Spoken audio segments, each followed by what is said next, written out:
Isang itim na Mercedes-Benz ang huminto sa tapat ng maliit at masikip na apartment ni Amara Santos. Ang marangyang sasakyan ay tila isang itim na hiwaga sa gitna ng maingay at magulong kalye, kung saan ang nga bata ay nagtatakbuhan ng nakayapa at ang nga makakapitbahay ay nag-usap sa labas ng kanilang nga bahay. Para sa lahat, ito ay isang pambihirang tanawin. Ngunit para kay Amara, na nakatayo sa may siwangang bintana, ito ay isang pangitain. Isang anino mula sa nakaraan na matagal na niyang tinatakbuhan. Naramdaman niya ang palalamig ng kanyang kamay at ang mabilis na pagtibok ng kanyang puso. Diyos ko, huvak po ngayon. Huvak ngayon. Ang bawat ingay sa labas, ang tahol ng aso, ang sigawan ng managlalaro, ang tunog ng video mula sa kanto ay biglang nawala. Napalitan ito ang isang nakabibinging katahimikan sa kanyang isipan, isang katahimikan na dala ang takot. Ilang sandali lang ang nakalipas, ang mundo niya ay punong sigla at kaguluhan na siya mismo ang lumikha. Ang kanyang 5 bituin, ang kanyang 5 anak na quintuplets ay sabay-sabay na napapagulong-gulong sa sahi. Si Gian, ang panganay, kahit ilang minuto lang ang pagitan, ay seryosong nagbabasa ng libro. Si Jiro ay sinusubukang ayusin ang kanyang sirang laruang kotse. Ang tatlong babae, sina Gina, Jessa, at Jake ay nag-agawan sa isang manika. Mama, si Gina po, ayaw ibigay si Princess. Reklamo ni Jake, ang bunso, na may namumong luha sa mga mata. Akin to. Ako unang nakakita. Sagot ni Gina. Ngumiti si Amara habang pinupunasan ang kanyang makamay sa duster. Ito ang kanyang buhay. Isang magandang gulo. Bilang isang guro sa elementarya sa umaga at isang full-time na ina sa buong araw, ang kanyang bawat sandali ay nakalaan sa iba. Ang kanyang pagod ay napapalitan ang kaligayahan sa tuwing makikita niya ang 5 malulusok at masasayang mukha na ito. Sila ang kanyang mundo, ang kanyang lakas, ang kanyang lahat. Ngunit ang mundong iyon ay palaging may kasamang anino ng pangamba. Kanina lang, habang naghahanda siya ng hapunan, tumawag ang landlady. Amara, 2 buwan ka nang atrasado sa upa, sabi ng matandang babae sa kabilang linya. Ang boses ay walang pasensya. Kung hindi ka makakabayad sa Biyernes, pasensya na.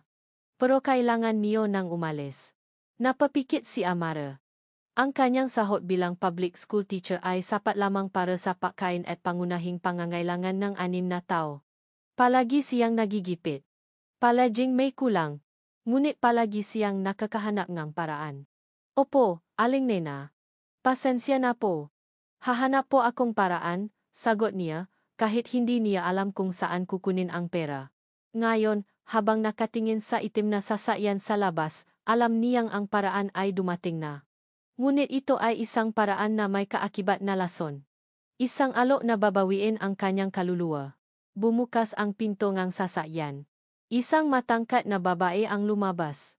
Nakasuot ito ng isang mamahaling puting bestida na tila hindi nababagay sa maalikabok na kalsada. Ang kanyang buhok ay perpektong nakaayos. Ang kanyang mukha ay puno ng mamahaling pampaganda. At ang kanyang nga alahas ay kumikinang sa ilalim ng papalubok na araw. Si Doña Elara Imperial, ang kanyang madrasta. Ang babaeng nakpalayas sa kanya mula sa sarili niyang pamamahay maraming taon na ang nakalipas. Ang tsismosa sa kapitbahayan ay biglang natahimik.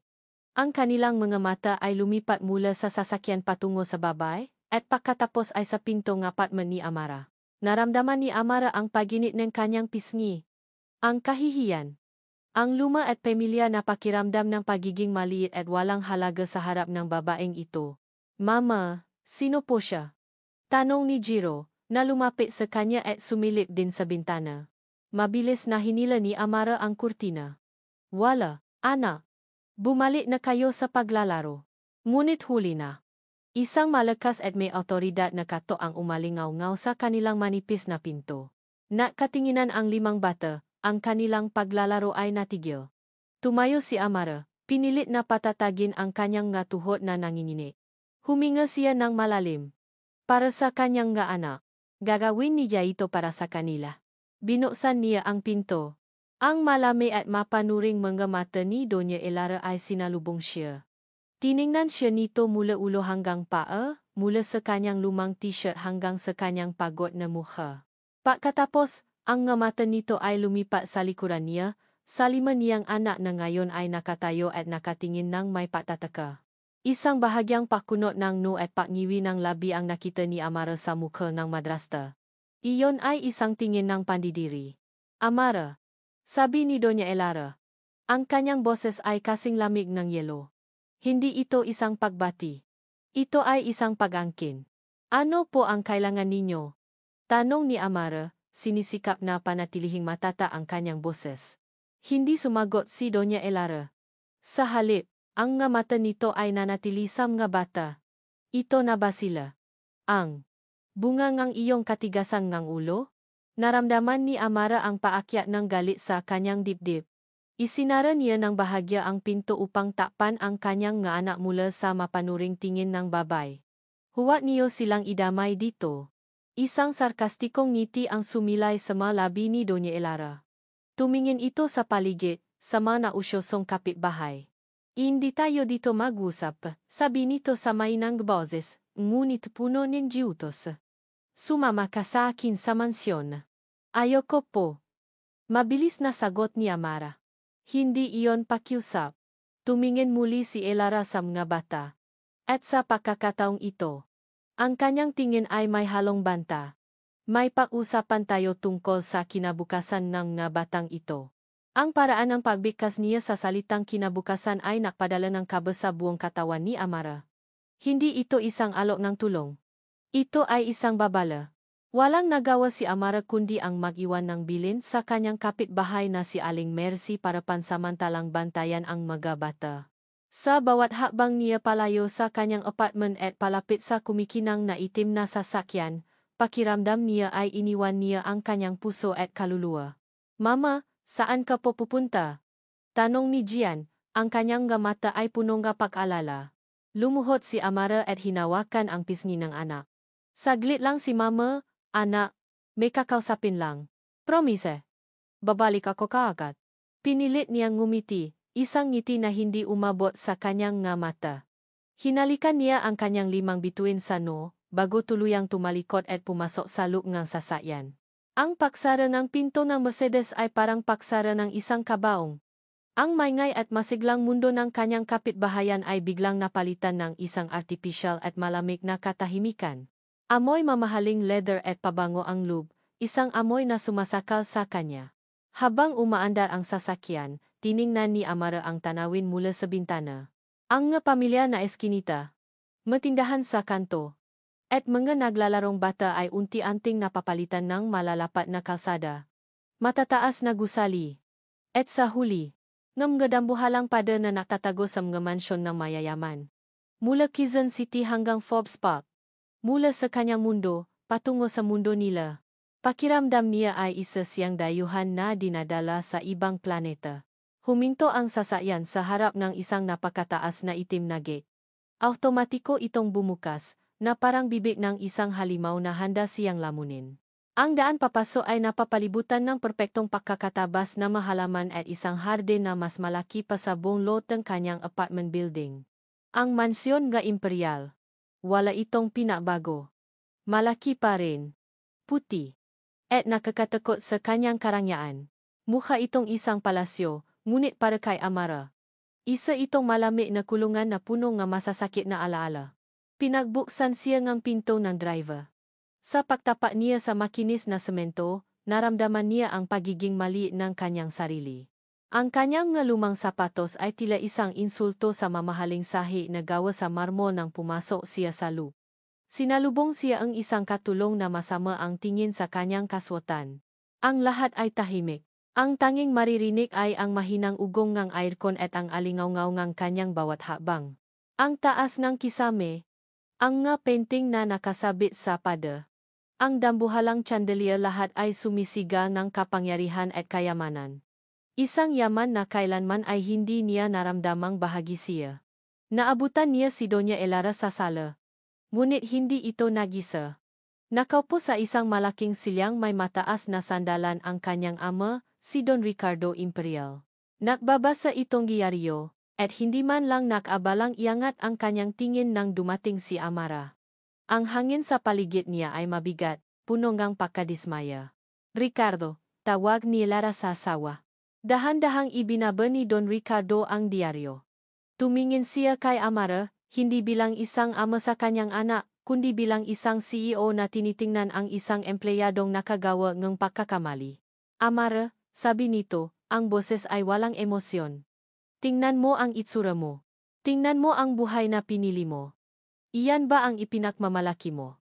Bawat salita ay parang isang sampal. Naramdaman ni Amara ang pamilya na sakit sa kanyang dibdib. Masaya po ako sa buhay ko, Papa. Masaya?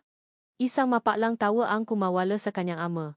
Masaya ka ba sa pagiging usap-usapan? Sa hirap ng buhay? Sa pagpapalaki ng anak na walang kinikilalang ama? Sa isang sulok, sa may panan ng grandiosong hagdanan, nakatayo si Sofia, ang anak nina Elara at Ricardo. Ang kanyang half-sister. Nakatingin ito sa kanya. Ang nga mata ay may halong pausisa at bahagyang pagama. Para siyang nanonood ng isang eksena sa isang palabas kung saan si Amara ang kaawa-awang bida. Hindi na nakasagot si Amara. Ano pa ba ang sasabihin niya? Matagal na siyang hinusgahan ng sarili niyang ama. Doon na muling naksalita si Doña Elara, na tila isang reyna na nagahaya ng kanyang utos. Huwag na tayong magpaligoy-ligoy pa, Amara. Alam kong gipit ka. Palagi ka namang gipit.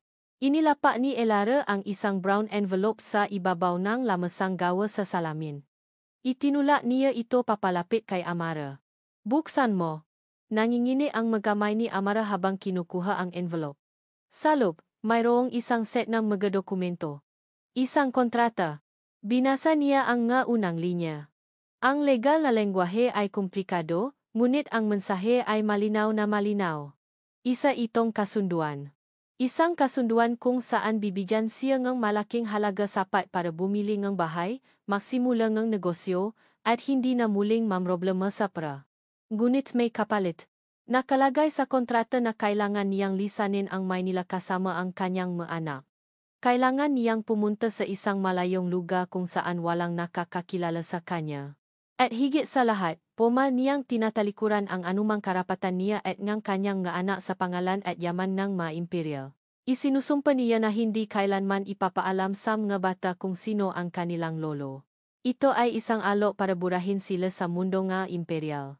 Nabitawan ni Amara ang mapapel. Ano to? Halos pabulong niyang tanong, puno ng hindi makapaniwalang sakit. Isang solusyon, sagot ni Elara, ang kanyang mukha ay seryoso. Isang pagkakataon para makaroon kayong ng bagong buhay at para maprotektahan ang pangalan ng aming pamilya. Isipin mo, Amara. Walang magiging eskandalo. Walang bastado. Ang salitang bastado ay tumusok sa puso ni Amara na parang punyal. Tiningnan niya ang kanyang ama, nahahanap ng kahit anong senyales ng pagtutol. Ngunit si Don Ricardo ay tahimik lamang, isang pahiwatig na sang-ayon ito sa plano.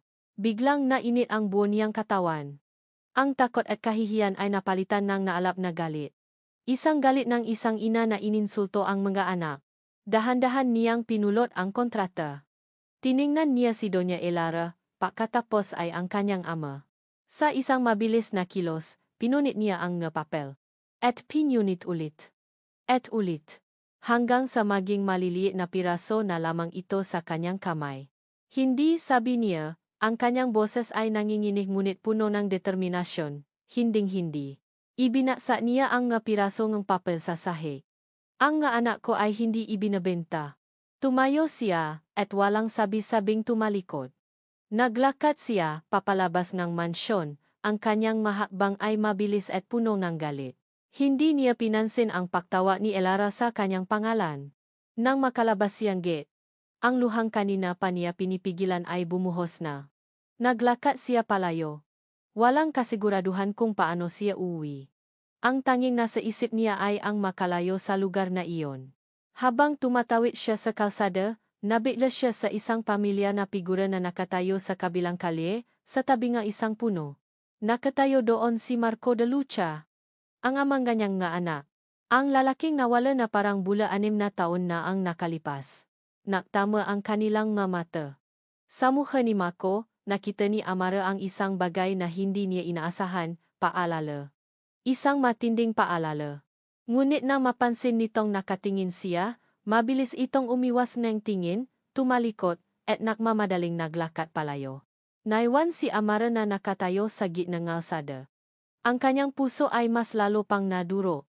Ang galit na nararamdaman niya kanina ay napalitan ng isang malalim na tanong at sakit. Anong ginagawa niya dito? Hindi alam ni Amara kung paano siya nakauwi. Ang kanyang mapa ay kusa na lamang naglakad palayo sa Forbes Park, ang mga luha ay natuyo na sa kanyang pisngi, at ang ingay ng bus at jeepney ay unti-unting pumalit sa nakabibinging katahimikan ng mansyon. Ang bawat hakbang ay isang papatunay sa kanyang sarili. Hindi siya babalik doon. Hinding-hindi.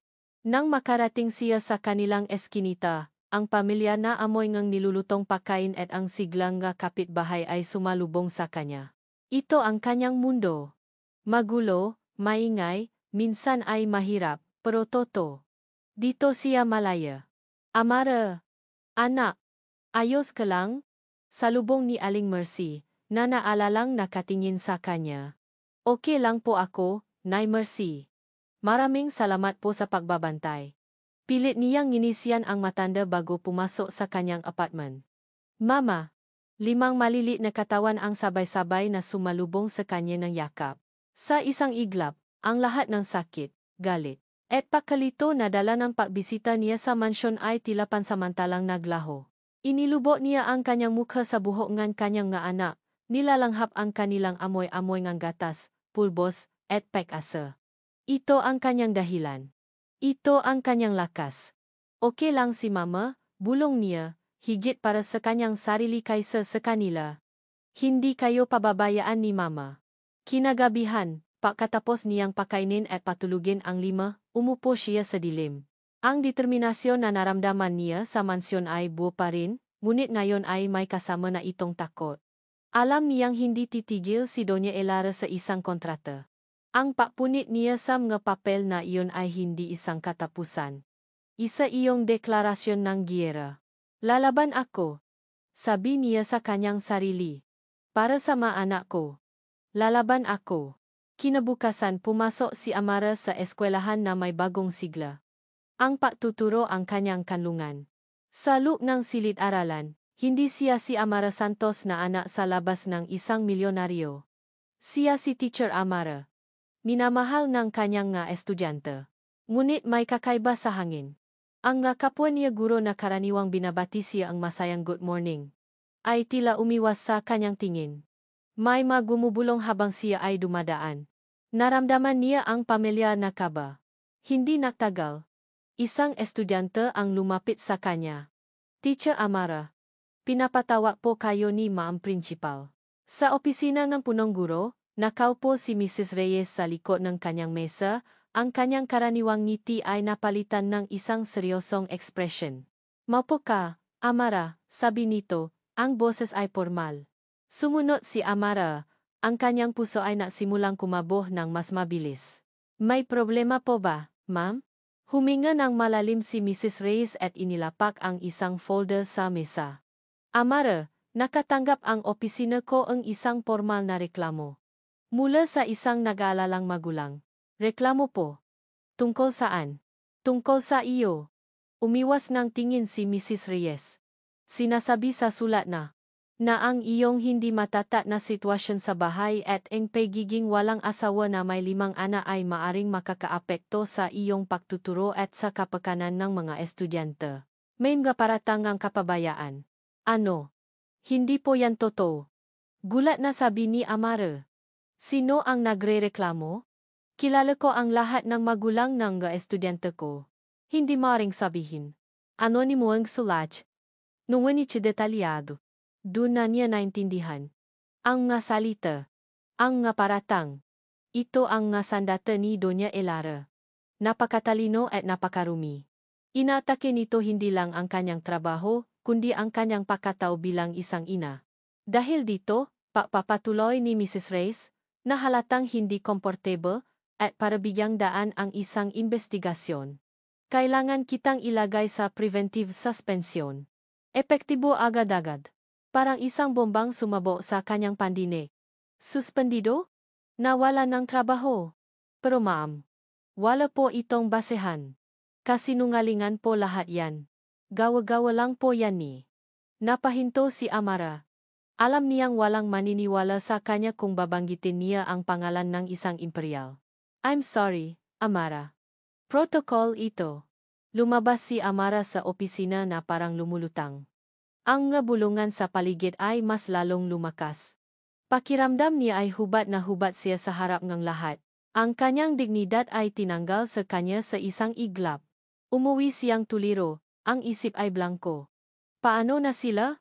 Paano niya bubuhayin ang kanyang maanak kung wala siyang trabaho? Pagdating niya sa kanilang apartment, ang gulat ay napalitan ng isa pang dago. Nakatayo sa labas ng kanyang pinto si Aling Nena, ang landlady, at may kasama itong dalawang malalaking lalaki. Ang kanyang mukha ay galit na galit. Amara, mabuti dumating ka na. Sigaw nito, sapat na para marinig ng mga kapitbahay na nagsimula ng magsilabasan. Narinig ko ang nangyari sa eskwelahan. Isa kang kahihiyan. At wala ka pa ring pambayad sa akin. Umalis na kayo dito. Ngayon din. Aling Nena, di ba po sabi niyo hanggang Biyernes? Nagmamakaawang sabi ni Amara. Nabago na ang isip ko. Hindi ako maalaga ng pamilyang problema. Umalis na kayo. Muli, alam ni Amara kung kaninong kamay ang nasa likod nito. Pero, binayaran ni Elara si Aling Nena para gawin ito. Para ipahiya siya. Para durugin siya ng tuluyan. Pumasok siya sa loob ng apartment at isinara ang pinto. Ang mga siga ni Aling Nena ay tumatagos pa rin sa manipis na kahoy. Napapos siya sa sahi. Ang kanyang likod ay nakasandal sa pinto. Napatingin siya sa paligid ng kanilang maliit na tahanan, ang nga drawing ng nga bata na nakadikit sa pada, ang nga nakalat na laruan. Ang munting mundong ito na pinahirapan niyang buuin ay guguho na. Wala siyang trabaho. Wala silang matitirhan. Napasupsop siya sa kanyang nga tuhod at humagulgo. Sa sandaling iyon, naramdaman niya ang matinding pakatalo. Biglang nag-vibrate ang kanyang lumang cellphone. Kinuha niya ito, umaasang isa sa mga kaibigan niya ang tumatawa. Ngunit isa itong text message mula sa isang hindi rehistradong numero. Binuksan niya ito. 5 salita lamang ang nakasulat. Ito ay simula pa lamang. Isang malamig na takot ang gumapang sa kanyang buong katawan. Ito ay isang direktang mensahe mula sa halima. Isang pangako ngang mas marami pang pasakit. Nabitawan niya ang kanyang telepono. Wala na siyang lakas. Wala ng paasa. Talo na siya. Ilang sandali pa, muling tumuno ang kanyang telepono. Isang tawa naman, mula ulit sa hindi kilalang numero. Sa una, ayaw niyang sagutin. Baka si Elara na naman, gustong marinig siyang umiyak. Ngunit sa huli, pinindot niya ang answer button. Handa nang sumigaw ng kanyang galit. Hello, is this Miss Amara Santos? Tanong ngang isang formal at profesional na boses ng lalaki. Sino to? Ako si Attorney Diaz, ang abogado ng may-ari ng apartment na tinitihan ninyo. Tumatawa ako para ipaalam na may naganap na pagbabago sa inyong kasunduan sa upa. Napapikit si Amara, handa na sa pinakamasama. Alam ko na, palalayasin niyo na kami. Hindi, ma'am. Sa katunayan, kabaliktaran. May pagtataka sa boses ng abogado. Isang anonymous benefactor ang nagbayad ng inyong upa. Hindi lang para sa buwang ito. Bayad na po ang renta ninyo para sa susunod na 1 taon. Natahimik si Amara. Ang kanyang pagiya ay biglang natigil. Ano? Topo? Yes, ma'am. Bayad na lahat. May resibo na kami. Hindi ko rin maintindihan, pero ayon sa naasikaso, gusto daw ng benefactor na manatiling anonymous. Wala na kayong dapat alalahanin sa upa sa loob ng 1 taon. Ibinaba ni Amara ang telepono. Nakatitik siya sa kawalan, ang kanyang isip ay gulong-gulo. 1 taong upa. Bayad na. Sino? Sino ang gagawa nito? Si Doña Elara ba? Impossible. Ang gusto nito ay paalisin siya. Ang kanyang ama. Marahil, dahil sa counting konsensya. Ngunit sa gitna ng lahat ng tanong, isang imahe ang biglang pumasok sa kanyang isipan. Ang mukha ni Marco de Lucha, nakatayo sa kabilang kalye, ang kanyang mga mata ay puno ng hindi may paliwanag na paalala. Umiling si Amara. Hindi. Hindi maari. 6 na taon siyang nawala. Bakit ngayon? Bakit sa ganitong paraan? Ang biglaang tulong, sa halip na magdulot ng ginhawa, ay nagdala ng panibagong misteryo at kaba sa kanyang wasak na puso. Lumipas ang 2 araw na parang isang laknat na panaginip. Ang biglaang kaluwagan sa problema sa upa ay hindi nagdulot ng kapayapaan kay Amara. Sa halip, ito ay naging isang tinik sa kanyang isipan, isang misteryo na bumabagaba sa kanya sa bawat sandali. Sino ang anonymous benefactor? At bakit? Ang kanyang suspension sa trabaho ay nagiwan sa kanya ng sobrang oras para mag-isip. Habang naglalaro ang kanyang 5 bituin sa sahig ng kanilang maliit na sala, ang isip ni Amara ay lumilipat. Minsan, naisip niyang baka ang kanyang ama, si Don Ricardo, ang napadala ang tulong isang maliit na pambayad konsensya. Ngunit mabilis niya itong iwinawaksi. Kung gusto siyang tulungan ng kanyang ama, gagawin nito iyon ng harapan. Kasabay ng sermon. At si Doña Elara? Impossible. Ang bawat kilos ng babaeng iyon ay may lason. Ang tulungan siya ay laba sa lahat ng pinaniniwalaan nito. Paulit-ulit na bumabalik sa kanyang isipan ang isang imahe. Si Marco de Lucha, nakatayo sa kabilang kalye. Ang mukha ay puno ng pag-alala. Ang lalaking bigla na lang naglaho. Ang ama ng kanyang nga anak. Ang unang lalaking minahal niya at ang unang dumurok sa kanyang puso. Isang hapon. Habang nagwawalis siya sa labas ng kanilang pinto, isang pamilya na anino ang tumabon sa kanya. Itinaas niya ang kanyang tingin. At doon siya nakatayo. Si Marco. Nakatayo sa tapat ng gate ng kanilang apartment complex, suot ang isang simpleng polo shirt at mawong. Mas gumapo ito. Mas naging matsura ang itsura. Ngunit ang nga mata nito ang nga matang minsan niyang minahal ay pareho pa rin. Ngayon, ang mga matang iyon ay nakatitik sa kanya, puno ng halo-halong emosyon. Pagsisisi, pangungulila, at isang bagay na hindi niya mabasa. Automatikong humigpit ang pagkakahawa ni Amara sa walis tingting. Anong ginagawa mo dito? Tanong niya, ang boses ay kasing tigas ng bakal. Lumapit si Marco huminto ilang hakbang mula sa kanya. May dala itong ilang malalaking paper bag mula sa isang kilalang department store. Amara, kailangan nating mag-usap. Isang mapalang tawa ang kumawala sa kanyang ngalabi. Mag-usap. Marco, 6 na taon. 6 na taon kang hindi naparamdam. Ni isang text, ni isang tawag. Tapos ngayon, gusto mong mag-usap? Alam ko, mahinang sabi ni Marco. Ang kanyang ngabalikat ay tila may pasan na bigat. Alam kong wala akong karapatang humarap sa iyo. Pero nandito ako ngayon. Gusto kong bumawi. Bumawi? Inilibot ni Amara ang kanyang paningin. Saan ka nung gabing isinusugot ko sa ospital si Jessa dahil sa hika? Nasaan ka nung unang araw nila sa eskwela? Nasaan ka sa bawat karawan nila? Huwag mo akong kausapin tungkol sa pagbawi. Ang bawat salita ay isang punyal na matagal na niyang itinatago sa kanyang dibdib. Ang sakit na sinubukan niyang ibaon sa limot ay muling sumariwa. May mga dahilan, Amara. Mga bagay na hindi mo naiintindihan. Talaga? Anong dahilan? Nakahanap ka ngang mas mayaman? Naksawa ka na sa ideya ng pagiging ama? Hindi ganon. Medyo tumaas ang boses ni Marco, bago ito muling huminahon. Inilahat niya ang nga paper bag. Para sa mabata. Mga laruan. Damit. Tiningnan ni Amara ang magadala nito na parang nga basura. Hindi mabibili ng laruan ang 6 na taon na wala ka. Hindi mo sila kilala, Marco. Hindi mo alam na allergic si Jake sa tsokolate, o natakot si Jiro sa dilim. Hindi mo alam na pangarap ni Gian na maging doktor. Kaya itigil mo yan. Nakita niya ang sakit sa mga mata ni Marco. Sa isang saglit, isang maliit na bahagi ng kanyang puso ang nakaramdam ng awa. Nakita niya ang lalaking minahal niya nun ang Marco na nangangarap kasama niya, ang Marco na nangakong hindi siya iwan.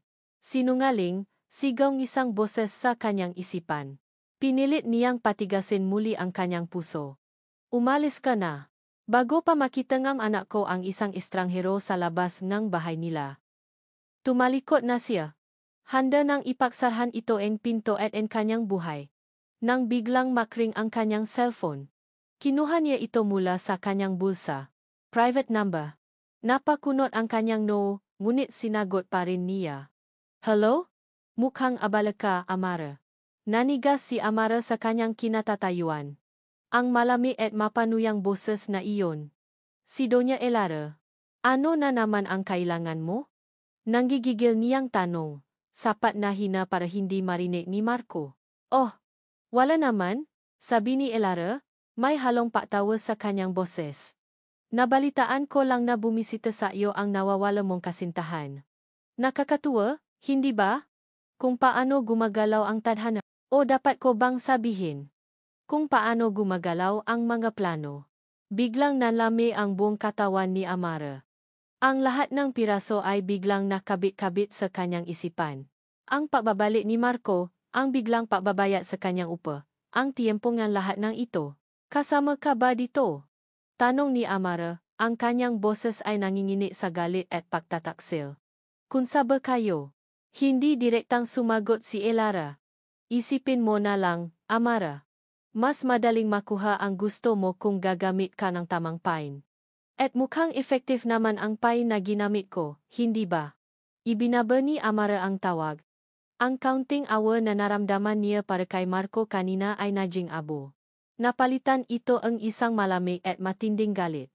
Tiningnan niya si Marco, na ngayon ay nakatingin sa kanya ng may pag-aalala dahil sa pagbabago ang kanyang ekspresyon. Isang kasangkapan. Isa lang siyang kasangkapan sa laro ni Doña Elara. Ipinadala siya dito para palambutin ang puso niya, para lokohin siya, para sa huli ay makuha pa rin ng mga imperial ang gusto nila. Gagawin ko ang lahat para patunayan na nagbago na ako, Amara, sinserong sabi ni Marco, na walang kamalay-malay sa katatapos lang na tawa. Para sa mga anak natin. Ngumiti si Amara, isang ngiti na walang buhay at puno ng sakit. Huwag mo nang subukan, sabi niya, ang kanyang boses ay walang emosyon. Huli na ang lahat.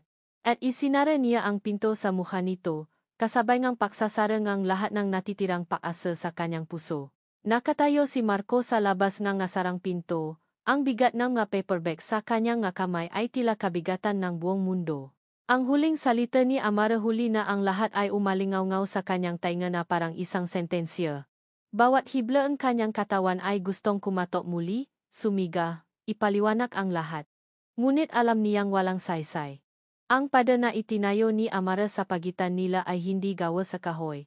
Gawa ito sa 6 na taon ng sakit, pag-isa, at mga nasirang pangako.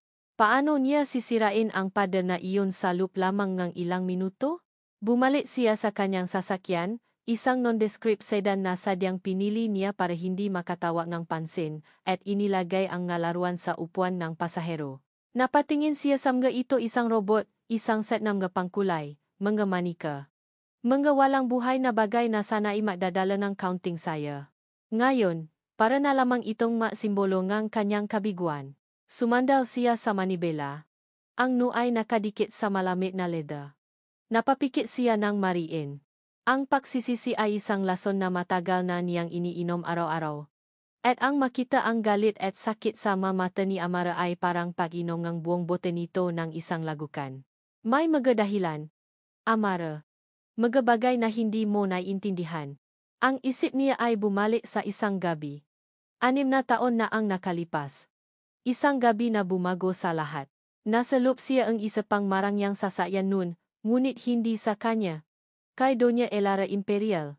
Kakaalis lang niya sa apartment ni Amara, ang puso niya ay puno ang saya. Positibo ang resulta ng pregnancy test. Magiging ama na siya. Makakaroon na sila ni Amara ng isang pamilya. Pero hinarang siya ni Doña Elara sa labas. Pinilit siyang sumakay. Ang loob nga sasakyan ni Elara ay malami, tulad ng puso nito. Alam ko na ang tungkol sa pagbubuntis ni Amara, sabi ng babae, walang paligoy-ligoy. Paano niyo? Hindi mahalaga kung paano, putol nito sa kanya. Ang mahalaga ay kung ano ang gagawin mo. Ano ang ibig niyong sabihin? Pananagutan ko si Amara. Mahal ko siya. Isang malamig na tawa ang narinig ni Marco. Pag-ibig? Huwag kang magpatawa, bata. Ang isang tulad mo ay walang may bibigay kay Amara. Ang isang tulad niya ay isang mansa sa pangalan ng pamilya imperial. At ang isang bastardo ay hinding-hindi magiging bahagi ng pamilyang ito. Wala kayong karapatan. May karapatan ako, mariing sabi ni Elara, ang mga mata ay nanlilisik na parang sa isang ahas. Makinig ka, Marco de Lucha. At makinig kang mabuti. Lalayo ka kay Amara. Aalis ka sa buhay niya. At hinding-hindi ka na magpapakita pa. At kung hindi ko gawin, hamon ni Marco, kahit na nasimula ng manlami ang kanyang kamay. Ngumiti si Elara, isang ngiti na nakpatindig ng kanyang balahibo. Kung hindi ka lalayo, sisirain ko siya. Sa kapangyarihan ko, kaya kong tanggalin ang lahat ng oportunidad sa buhay niya. Kaya kong gawing impyerno ang bawat araw niya. Huminto ito at tumingin sa kanyang tiyan. At ang magiging anak ninyo, isang aksidente lang ang kailangan. Isang maling pagbangga sakali, isang magnanakaw na pumasok sa bahay. Maraming paraan. Walang makakaturo sa akin. Pero malalaman mo. Sa kaibuturan ng iyong puso na kasalanan mo. Ang banta ay malinaw. At totoo. Alam ni Marco ang kayang gawin ng pera at kapangyarihan ng imperial. Sa sandaling iyon, pinili niya ang kaligtasan ni Amara at ang kanilang magiging anak. Pinili niyang saktan si Amara sa pamamagitan ng pag-alis para iligtas ito mula sa mas malaking kapahamakan. Dumilat si Marco, bumalik sa kasalukuyan. Ang sakit ng alaala ay kasing sariwa pa rin. Iyon ang naging desisyon niya. Isang desisyon na pinagsisihan niya gabi-gabi. Ginamit niya ang 6 na taon na iyon para magtrabaho, mag-ipon, at magtayo ng sarili niyang kumpanya ang De Luca Holdings. Para sa araw na babalik siya, mayroon na siyang sapat na lakas at yaman para protektahan sila. Ngayon ang araw na iyon. At huli na ang lahat. Ayon kay Amara. Hindi siya papaya. Dinukot niya ang kanyang cellphone at tinawagan ang isang numero. Hello, Mr. Sanchez, sabi niya nang may sumagot. Good afternoon. Sir, sagot ng nasa kabilang linya. Isang private investigator. May update ka na ba sa kaso sa eskwelahan? Yes, sir. Nakakuha na ako ang kopya ng complaint letter. At ayon sa source ko sa loop, ang nagbigay nito sa principal's office ay ang assistant ng isang kilalang socialite. Ang pangalan niya ay Doña Elara Imperial, pagtatapos ni Marco. Alam ko na. Mukhang ganon na nga po, sir. Malakas ang koneksyon. Gusto kong hanapin mo ang taong sumulat niyan. Ang anonymous parent. Sigurado akong binayaran lang iyon. Hanapin mo siya. Doblehin mo ang bayad, triplehin mo kung kinakailangan. Kailangan kong malinis ang pangalan ni Amara. Masusunod. Sir. Pagkatapos ang tawa, naramdaman ni Marco ang pagbalik ng kanyang determinasyon. Hindi siya susuko. Kung hindi niya kayang ipaliwanag ang nakaraan, gagawin niya ang lahat para ayusin ang kasalukuyan. Mamahalin niya si Amara at ang kanilang anak sa paraang alam niya. Sa pamamagitan ng pagprotekta sa kanila mula sa anino. Habang nag-iisip siya ng susunod na hakbang, muling nagring ang kanyang telepono. Si Mr. Sanchez ulit. Sir, may emergency, sabi ngang investigado. Ang boses ay naaalala. Kaalis lang ni Ms. Santos sa apartment nila. Nagmamadali. May kargang bata. Mukhang masama ang pakiramdam. Papunta yata silang ospital. Biglang huminto ang pag-ikot ng mundo ni Marco. Sinong bata? Anong ospital? Hindi ko sigurado, sir, pero ang pinakamalapit na public hospital sa kanila ay ang East Avenue Medical Center. Hindi na naaksaya ng panahon si Marco. Pinaandar niya ang sasakyan. Ang gulong ay umikit sa semento. Ang determinasyon niya kanina ay napalitan ng matinding takot. Isa sa mga anak niya. May sakit. At dinadala ni Amara sa isang pampublikong ospital. Mas binilisan niya ang pagpapatakbo. Ang kotse sa kanyang harapan ay tila napakabagal. Ang tanging nasa isip niya ay ang mukha ni Amara na puno ng paalala. At ang mukha ng isang batang hindi pa niya nayayakap. Nang marating niya ang ospital, ang emergency room ay magulo at puno ng tao. Iniwan niya ang sasakyan kung saan lang at tumakbo papasok. Inilibot niya ang kanyang nga mata, hinahanap ang pamilya na buhok ni Amara. At nakita ni ito. Nakaupo si Amara sa isang plastik na upuan sa isang sulok, ang kanyang mukha ay nakasupsop sa kanyang nga palat. Ang kanyang nga balikat ay nanginginig sa paiyak. Isang paiyak na tahimik ngunit puno ng kawalan ng paisa. Lumapit si Marco, ang puso niya ay dinudurok sa nakikita. Gusto niya itong yakapin, sabihing nandito na siya. Ngunit bago pa siya makalapit, narinig niya ang pag-usap ni Amara at ng isang nurse na lumapit dito. Ma'am, pasensya na po. Pero kailangan niyo na po talagang mag-down payment para may pasok na natin si Jake sa pedia ward at masimulan ang test. Mahinahong sabi ng nurse, ngunit may diin sa kanyang masalita. Mataas po ang laknat niya. Kailangan na po siyang maobserbahan. Nanginginig na itinaas ni Amara ang kanyang mukha, na basang-basa ng luha. Pasensya na, miss. Wala akong dalang ganoong kalaking pera ngayon. Puwede bang mamaya na lang? Tatawa lang ako ng tulong. Hindi po kasi puwede, ma'am. Policy po na ospital. Umiling si Amara, ang kanyang paasa ay unti-unting nawawala. Parang awan niyo na. Gawin niyo na lahat. Babayaran ko. Kahit mahugas ako ng plato dito habang buhay. Babayaran ko. Napatigil si Marco sa kanyang kinatatayuan, ilang metro lang ang layo. Nakatago siya sa likod ng isang poster, nakikinig sa bawat salitang parang tumutusok sa kanyang puso. Nakikita niya ang desperasyon sa mukha ni Amara. Ang parehong desperasyon na naramdaman niya 6 na taon na ang nakalipas nang kaharap niya si Doña Elara. Ngayon, ang babaeng pinakamamahal niya ang nasa sitwasyong iyon, at dahil sa pera. Dahil lang sa pera. Ang galit ni Marco ay hindi na para kay Amara o sa sarili niya. Ang galit niya ngayon ay para sa sistema, para sa kawalang katarungan na ang isang ina ay kailangang makmakaawa para sa buhay ng kanyang anak. Nakita niya nang tumalikod ang nurse, nagiwan kay Amara na muling napayuko sa pagiyak. Hindi na niya kaya pang manot lang. Ito na ang pagkakataon. Dito na siya kikilos. Hindi bilang si Marco na dating kasintahan, kundi bilang isang ama na gagawin ang lahat para sa kanyang anak. Kahit na mga hulugan pa ito na malaman ni Amara ang kanyang sikreto. Mabilis siyang naglakad, hindi papunta kay Amara, kundi papunta sa billing section. Ang kanyang mahabang ay may bigat at determinasyon. Walang makakapigil sa kanya ngayon. Miss, sabi niya sa babaeng nasa counter, ang boses niya ay kalmado ngunit may autoridad. Yung pasyente sa EA, pangalan ay Jake Santos. Gusto kong bayaran ang lahat ng magiging gastusin niya. Tumingin sa kanya ang babae. Kayo po ba ang ama? Huminto si Marco sa isang iglap. Ako ang bahala sa kanya. Kinuha niya ang kanyang wallet, inilabas ang isang itim na credit card.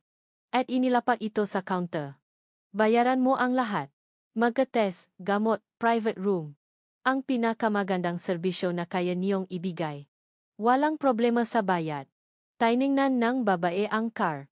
Delucha Holdings, basa nito ng mahina, bago tumingin muli kay Marco ng may pagalang. Yes, sir. Agad-agad po. Ayusin ko po ang lahat. Tumango si Marco. Isang pakiusap. Huwag niyong sasabihin sa nanay ng bata kung sino ang nabayad. Sabihin niyo lang na naayos na ang lahat.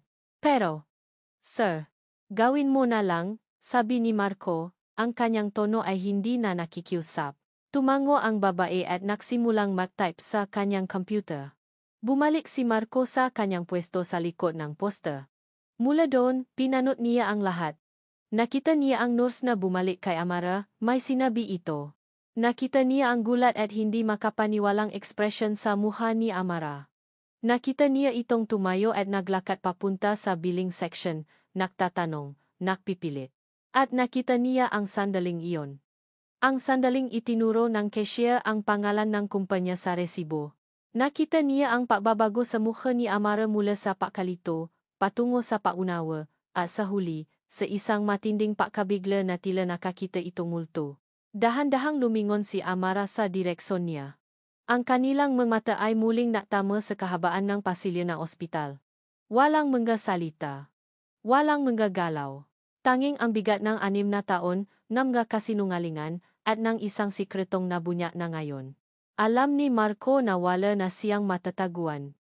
Ang aninong matagal niyang pinakublihan ay naglaho na, at siya ay nakatayo na ngayon sa ilalim ng maliwanag na ilaw ng katotohanan. Ang oras ay tila huminto sa loob ng emergency room. Para kay Amara, ang bawat tuno ang pagiyak ng isang sanggol, ang pagubo ng isang matanda. Ang mahinang tawa sa mga pangalan sa speaker ay nahahalo-halo. Bumubuang isang nakalilitong ingay na lalong napapabigat sa kanyang dibdib. Nakaupo siya sa isang malamig na upuang plastik. Ang kanyang mga mata ay nakapako sa pintong ng treatment area kung saan dinala si Jake. Ang kanyang bunso. Ang kanyang maliit na si Jake na naglalaknat at nanghihina. Ang kanyang puso ay kumikirot sa bawat segundong lumilipas, isang halo ng takot at kawalan ng magawa. Sinuri niya ang laman ng kanyang pitaka kanina. 200 piso at ilang barya. Isang insulto sa halaga ng buhay. Isang paalala kung gaano siya kahirap at kawalang kapangyarihan. Diyos ko, tulungan niyo po ako.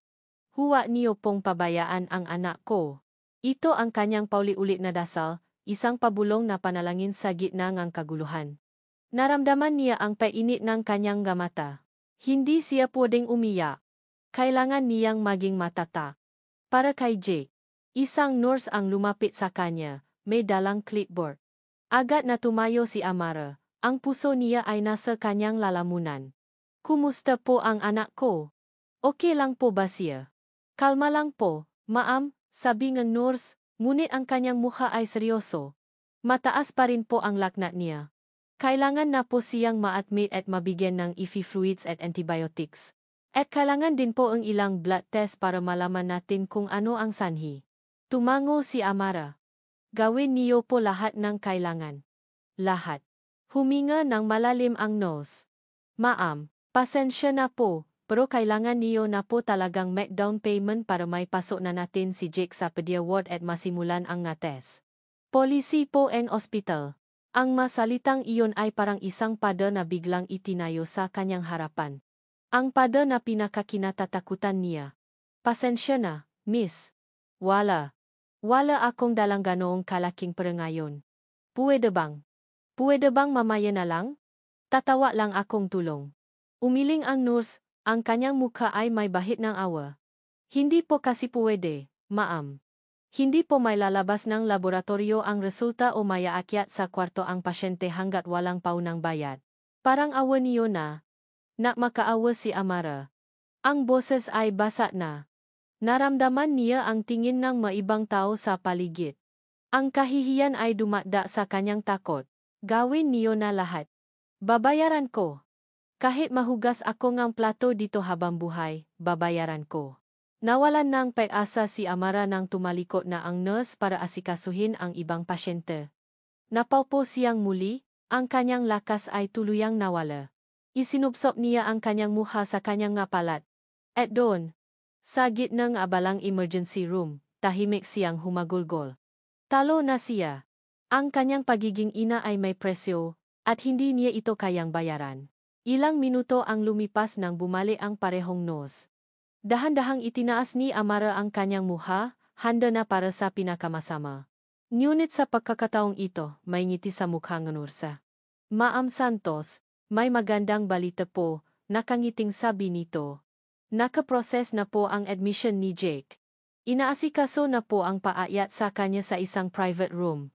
Napakunot ang ni Amara, ang kanyang ngaluha ay natigil. Ano? Pero sabi niyo. Bigla pong may nagasikaso sa billing, ma'am. Bayad na po ang lahat. Hindi lang po ang down payment. Ang buong estimated bill ninyo para sa ilang araw na confinement ay bayad na. Pati ang magamot at laboratory fees. Para siyang nabuhusan ng malamig na tubig. Sino? Iyon lang ang salitang lumabas sa kanyang bibig. Ang unang pumasok sa kanyang isip ay si Doña Elara. Isa na namang laro. Isang paraan para ipamuha sa kanya kung sino ang may kapangyarihan. Sino ang nabayad? Nakibit balikat ang nose. Hindi ko po sigurado, ma'am. Ang sabi lang po sa akin ay ayos na ang lahat. Puntahan niyo na lang po ang billing section para makuha ang resibo at admission slip. Tumayo si Amara, ang kanyang motuhod ay nanginginig pa rin, ngunit ngayon ay dahil sa ibang dahilan. Naglakad siya papunta sa billing section na parang isang robot. Ang kanyang isip ay nagtatalo. Kung si Elara nga ito, ano ang kapalit? Ano ang kukunin nito sa kanya sa pagkakataong ito? Miss, ako po si Amara Santos, nanay ni Jake Santos, sabi niya sa babaeng nasa counter. Ngumiti ang babae. Yes ma'am. Heto na po ang inyong admission slip, room 502 po. Akyat na po doon ang pasyente maya-maya lang. Hinawakan ni Amara ang papel. Sino ang nagbayad? Kailangan kong malaman. Pasensya na po, ma'am. Ang bilin po sa amin ay huwag sabihin, magalang nasagot ng staff. Hindi, gate ni Amara, ang kanyang boses ay tumaas na. Karapatan kong malaman kung sino ang nagbabayad para sa anak ko. Baka isa itong trap. Parang awa mo na, miss, ipakita mo sa akin. Naalilangan ang babay, ngunit dahil sa pagpupumilit at desperadong isura ni Amara, bumuntong hininga ito at ipinihit ang computer monitor paharap sa kanya. Ayan po, ma'am. Isang wire transfer po mula sa isang kumpanya. Tumingin si Amara sa screen. Hinanap ng kanyang mata ang pangalan. Inaasahan niyang makikita ang Imperial o Elara. Ngunit ibang pangalan ang nakasulat doon. Payer. De Luca Holdings. De Luca. De Luca Holdings. Paulit-ulit na umikot ang pangalan sa kanyang isipan. Sa una, wala itong kahulugan. Isang pangalan lang isang kumpanya. Ngunit ang apelyido. De Luca. Parang kidlat na tumama sa kanya ang katotohanan. Dahan-dahan niyang inangat ang kanyang tingin mula sa screen. Ang kanyang puso ay kumalabo ng napakabilis na parang gusto nitong kumawala sa kanyang dibdib. Isang malamig na pakiramdam ang gumapang sa kanyang buong katawan. Impossible.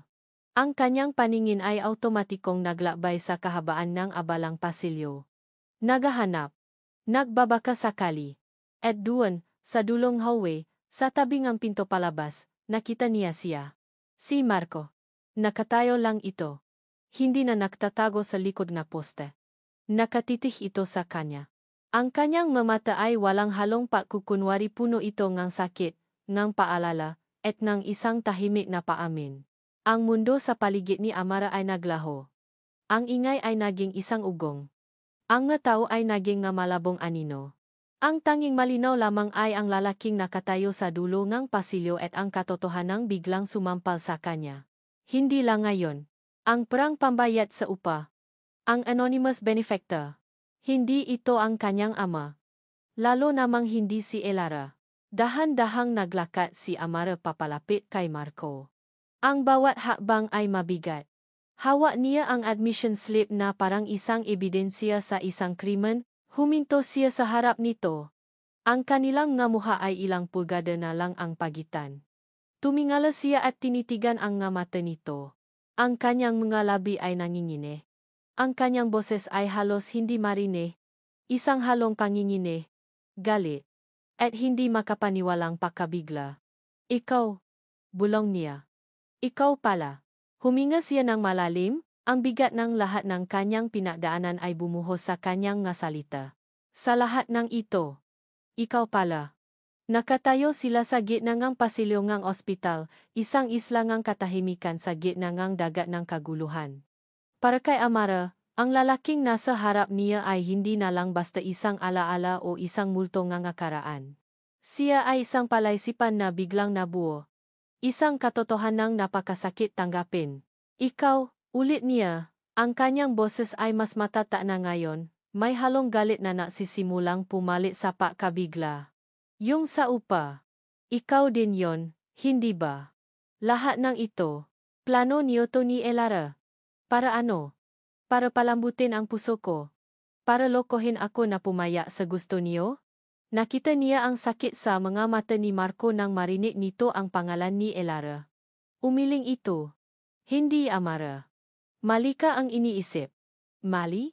Nakita kitang pala sa mansyon nila. Tinawagan niya ako para ipamuha sa akin na bumalik ka na. At ngayon ito. Huwag mo akong gawing tanga, Marco. Hinawakan ni Marco ang kanyang braso, dahan-dahan ngunit may pilit. Amara, hindi dito. Mag-usap tayo. Kahit sa coffee shop lang sa baba. Ibubuhos ko lahat.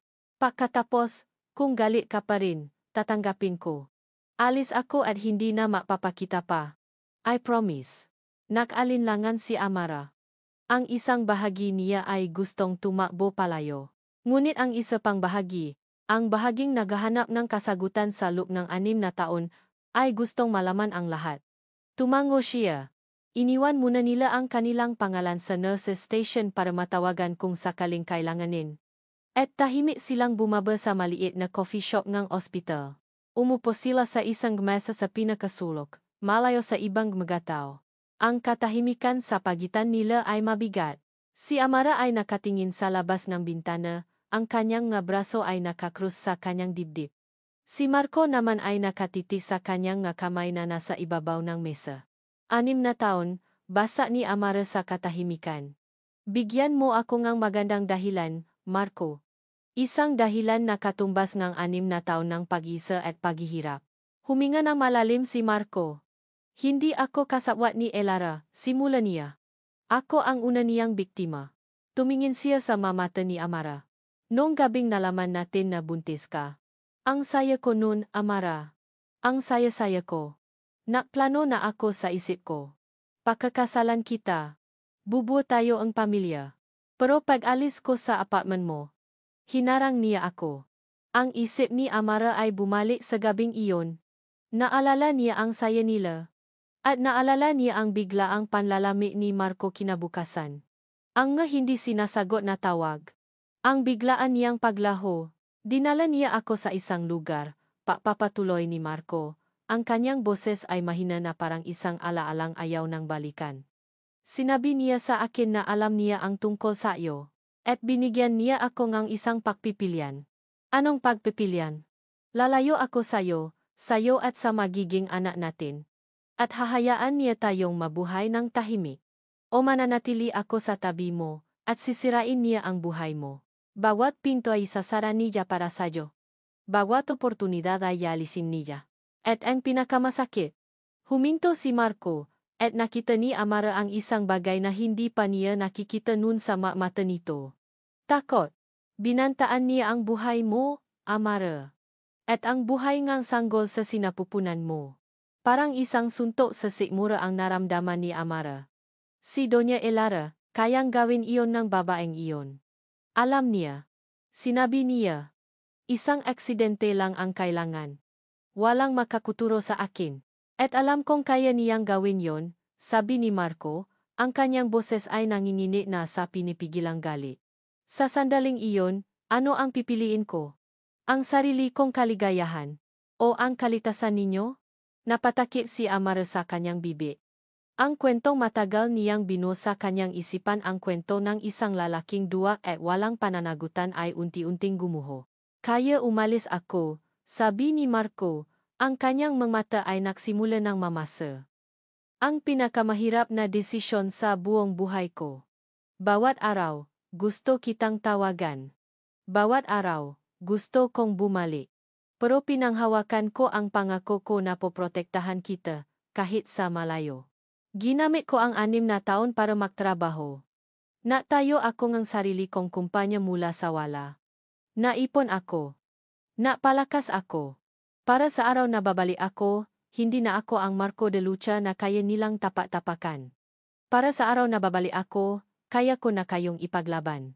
Ang buong kwento ay pumasok sa isipan ni Amara. Ang pagbabaya sa upa. Ang biglaang paglitaw niya sa ospital. Hindi ito isang pain mula kay Elara. Ito ay isang paglilitas. Ang galit na nararamdaman niya ay unti-unting natunaw. At napalitan ng isang emosyon na matagal na niyang kinalimutan. Paunawa. Nakita niya ang lalaking nasa harap niya, hindi bilang isang taksil, kundi bilang isang taong naksakripisyo. Isang taong nasaktan din. Ang luha na hindi niya iniyak para sa sarili niya ay bumuhos ngayon para sa kanilang dalawa. Para sa 6 na taon na ninakaw sa kanila. Bakit hindi mo sinabi? Tanong niya sa gitna ng kanyang paiyak. Bakit hindi mo sinubukan? Dahil natakot ako, Amara.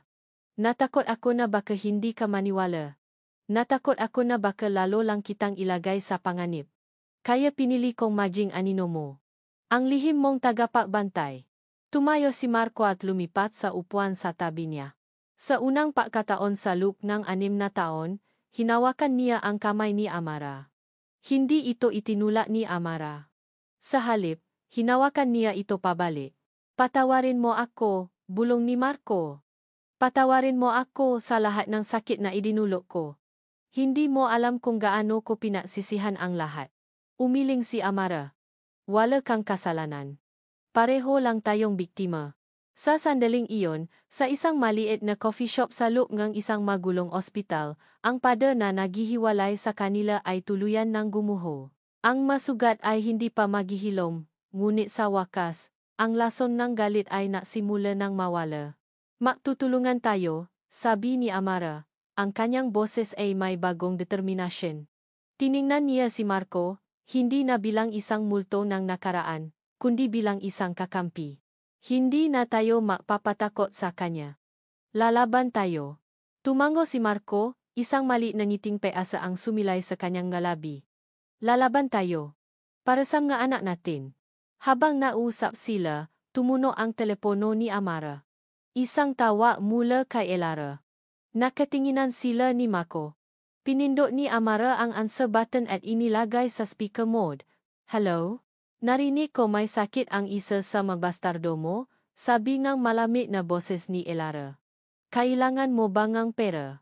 Isang tawa mo lang sa akin, Amara, at lahat ng problema mo ay mawawala. Tumingin si Amara kay Marco, na ngayon ay nakakuyom ang makamao sa galit. Huminga ng malalim si Amara, at sumagot ng may kalmadong tapang na hindi niya akalaing taglay niya. Hindi na, sabi niya. Hindi ko kailangan ng tulong mo. At bakit hindi? Dahil nandito na ang amo nila. Ibinaba ni Amara ang tawa bago pa makasagot si Elara. Sa kabilang linya, alam niyang ang reyna ay nagulat. Ang nga piyesa sa chessboard ay biglang gumalaw sa paraang hindi nito inaasahan. Ang gira ay nagsisimula pa lamang, ngunit sa pagkakataong ito, hindi na naisa si Amara. Para kay Marco, ang masumunod na araw ay parang paksikat ng araw pagkatapos ng isang napakahabang gabi. Ang pag-amin ng katotohanan ay masakit, ngunit ito rin ay nakpalaya sa kanya. Wala nang maanino, wala nang malihim sa pagitan nila ni Amara. Ang natira ay ang pundasyon ng isang alyansa na sinubok ng panahon at sakit. Ang unang nilang naging prioridad ay si Jake. Sa isang private room, na may pinakamagaling na atensyon, mabilis na bumuti ang kalagayan ng bata. Sa unang pagkakataon, naranasan ni Marco na magbantay sa tabi ng kanyang anak. Pinanood niya si Amara habang pinupunasan nito ng bimpo si Jake. Habang kinukwentuhan ito para makatulo. Bawat kilos ni Amara ay puno ng pagmamahal at pag-aalaga. At sa bawat sandaling iyon, mas lalong tumitindi ang pagsisisi at determination sa puso ni Marco. Isang hapon, habang mahimbing na natutulog si Jake, nausap sila ni Amara sa maliit na sofa sa loob ng kwarto. Kailangan nating mauna sa kanya, sabi ni Marco, ang kanyang boses ay seryoso. Hindi tayo pwedeng maghintay sa susunod niyang tira. Tumango si Amara, ang kanyang mukha ay may bagong tapang. Ang trabaho ko. Doon siya unang umatake. Nauna na ako doon, sagot ni Marco. Kinuha niya ang kanyang telepono at ipinakita kay Amara ang isang litrato. Isang lalaking may katabaan at mukhang nerbyoso. Ito si Mr. Reyes, isang malayong kamag-anak ng prinsipal ninyo.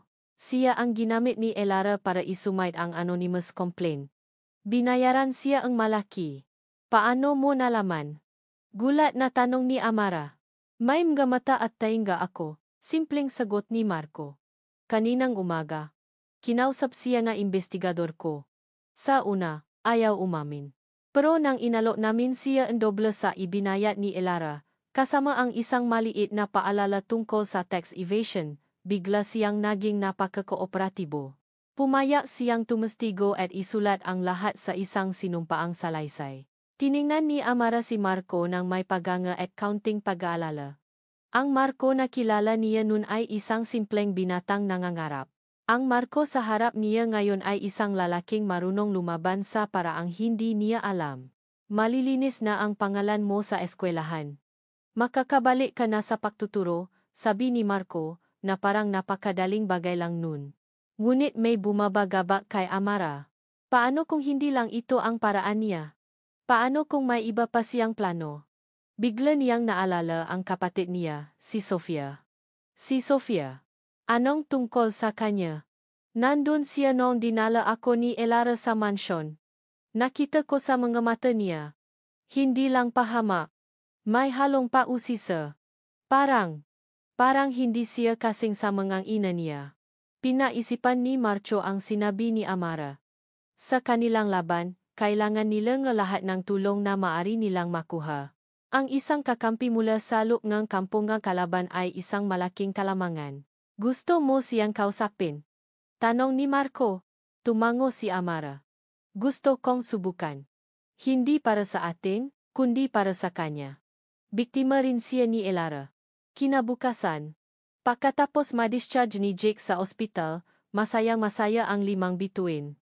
Sa unang pagkakataon, nakasama nila ang kanilang ama sa loob ng kanilang tahanan. Medyo awkward sa simula. Ang mga bata ay nahihiya, si Marco naman ay hindi alam kung paano kikilos. Gusto niyo ng pizza? Alok ni Marco. Ang tanging paraan na naisip niya para basagin ang katahimikan. Sabay-sabay na sumigaw ng oo. Ang 5 bata. Habang kumakain sila ng pizza sa sahig, unti-unting nawala ang pagkailang. Natanong si Jiro tungkol sa trabaho ni Marco. Ipinakita ni Gian ang kanyang medalya mula sa school. Naagawan naman sa atensyon niya ang 3 babay. Pinanot ni Amara ang lahat mula sa kusina, at isang ngiti ang sumilay sa kanyang ngalabi. Isang kumpletong pamilya. Isang bagay na akala niya ay hindi na mangyayari pa. Nang hapon ding iyon, tinupad ni Amara ang kanyang plano. Nagpadala siya ng text message kay Sofia, humihiling na makita sila. Nagulat siya nang pumayag ito kaagad. Nakasundo silang makita sa isang tahimik na coffee shop sa isang mall, isang neutral na lugar. Dumating si Sofia na nakasuot ng simpleng damit. Walang alahas, at walang makeup. Mukha itong pagod at balisa. Bakit mo ako gustong makausap? Diretsong tanong ni Sofia, pakaw po nito. Gusto kitang kamustahin, sagot ni Amara. Alam kong mahirap ang sitwasyon. Mahirap? Isang mapaklang tawa ang kumawala kay Sofia. Amara, ang buhay ko sa bahay na yon ay isang palabas. Isang perpektong palabas na si Mama ang direkto. Nagulat si Amara sa pagiging prangka nito. Nakikita ko kung paano kanya tratuhin. At kung ganyan kanya tratuhin, paano pa kaya ako na nasa ilalim ng bubong niya araw-araw? Papatuloy ni Sofia. Ang kanyang nga mata ay nasimulang mamasa. Lahat dapat perpekto, ang grades ko, ang nga kaibigan ko, ang kursong kukunin ko. Lahat planado. Dahil ako ang tunay na imperial. Doon, nahasi si Amara ng isang butil ng pagdududa. Paano kung ang alam nating lahat ay hindi totoo? Paano kung may mas malalim pang sikreto na itinatago si Elara? Hindi direktang sinabi ni Amara ang tungkol sa pagbabanta kay Marco. Sa halip, binanggit niya ang kanyang ina. Ang mama ko. Si Rosalinda. Sabi nila, iniwan niya si Papa para sa ibang lalaki. Pero hindi ako naniniwala. Mahal na mahal niya si Papa. Nakita ni Amara ang pagbabago sa ekspresyon ni Sofia. Isang pag-isip, isang pag-alinlangan. Uwi na ako, biglang sabi ni Sofia. Tumayo ito. Ngunit bago ito umalis, tumingin ito kay Amara. Mag-ingat ka sa kanya, Amara. Sa Mama. May mga naririnig ako minsan. Nga bagay na hindi ko maintindihan. Natatakot ako sa kanya. Pag-uwi ni Sofia sa mansyon, dala niya ang bigat ng pag-uusap nila ni Amara. Ang pangalan ni Rosalinda ay umukilkil sa kanyang isipan. Kinagabihan, habang pababa siya ng hagdan para kumuha ng tubig, narinig niya ang boses ng kanyang ina mula sa library. Nakabukas ng bahagya ang pinto. Oh! Siguruhin mong hindi na siya makakabalik sa eskwelahang yan. Sabi ni Elara sa kausap nito sa telepono. Hindi pa ako tapos sa kanya. Kung kinakailangan, gagawin ko ulit ang ginawa ko kay Rosalinda para lang matahimik siya. Nanigas si Sofia sa kanyang kinatatayuan. Ang baso ay halos mabitawan niya. Gagawin ko ulit ang ginawa ko kay Rosalinda. Ang nga salitang iyon ay parang isang kulo na yumani sa kanyang buong mundo. Hindi ito isang simpleng paiwan. May ginawa ang kanyang ina. May ginawa itong masama. Biglang bumukas ang pinto ng library at lumabas si Elara, na nagulat nang makita si Sofia. Sofia, anong ginagawa mo diyan?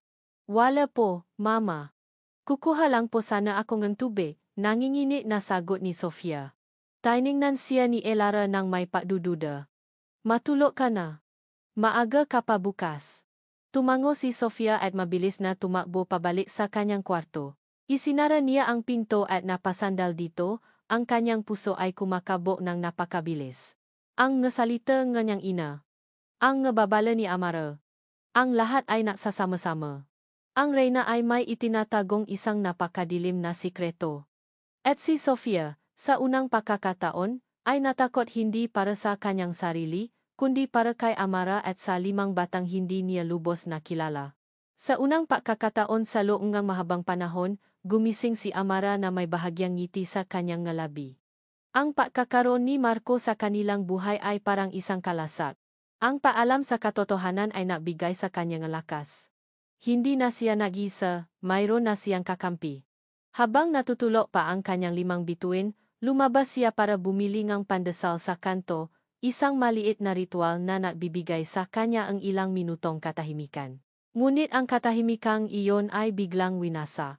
Sa tindahan, sa ibabang lamesa kung saan nakadisplay ang nga diaryo, isang pamilyar na mukha ang sumalubong sa kanya. Isang mukha na nakangiti ng pilit, ang mga mata ay may bakas ang pagod. Ang kanyang mukha. Nasa front page ito ang isang sikat na tabloid. Ang headline, na nakasulat sa malalaki at mapulang letra, ay sumisiga, "Guro, inireklamo.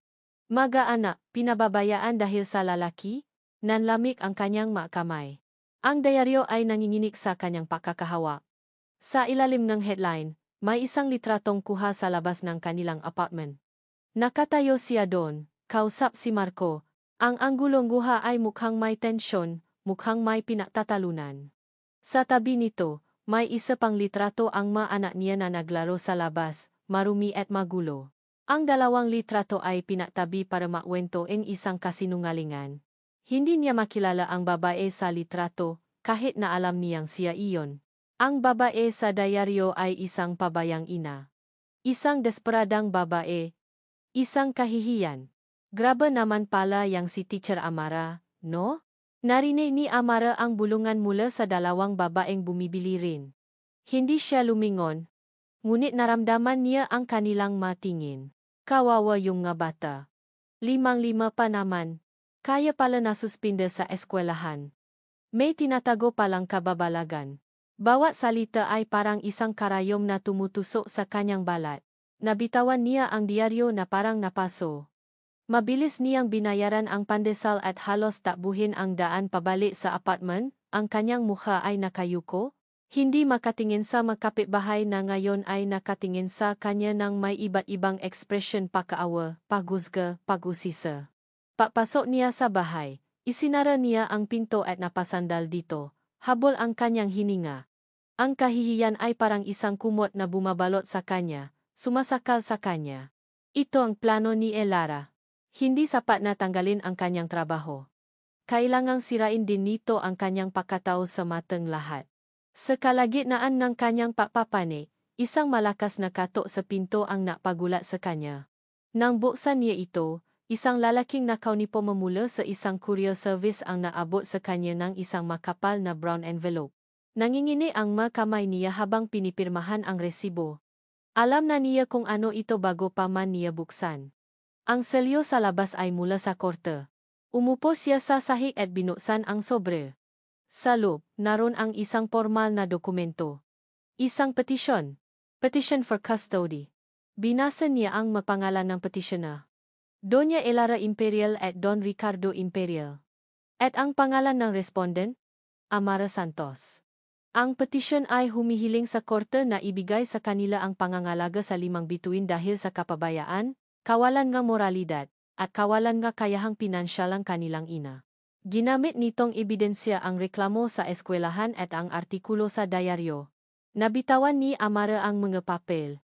Ang hangin ay tila nawala sa kanyang mga baga. Kukunin nila ang kanyang maanak. Ito ang endgame. Ito ang pinakamatinding dago. Ang atake sa kanyang pagiging ina.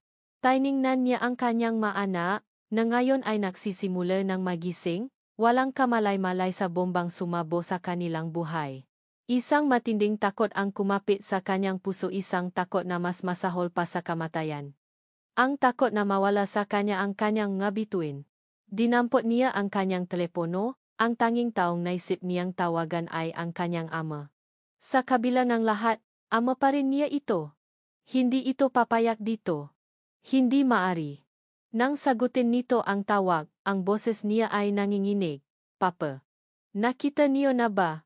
Yung mapapal mula sa korte. Papa, tulungan niyo ako. Hindi totoo lahat ng ito. Pakanalangito ni Titay Lara. Narinig niya ang isang malalim na buntong hininga sa kabilang linya. Amara, sabi ni Don Ricardo, ang boses ay pagod at malamig. Nakita ko na. At pumaya ako. Ano? Iniwan ko na sa mga abogado ang lahat. Ito ang pinakamabuti. Pinakamabuti. Sigaw ni Amara, ang luha ay bumubuhos na. Pinakamabuti para kanino, pa? Kukunin niyo sa akin ang nga anak ko. Para sa kanila. Ng kanyang ama. Para makaroon sila ng magandang kinabukasan. Isang buhay na hindi mo kayang ibigay. Isang pangalan na may pagmamalaki nila. Ginagawa ko lang kung ano ang tama para sa mga apo ko. Tama. Ang salitang iyon ay tumata sa isipan ni Amara. Sa isip ng kanyang ama, ang pakuha sa kanyang nga anak ay ang tamang gawin. Ang pagwasa sa kanilang pamilya ay para sa kanilang kapakanan. Iyon ang pinakamasakit sa lahat. Ang pagtataksil ay hindi na lamang mula sa isang kaawe, kundi mula sa sarili niyang dugo. Ibinaba niya ang telepono. Wala nang natirang lakas sa kanya.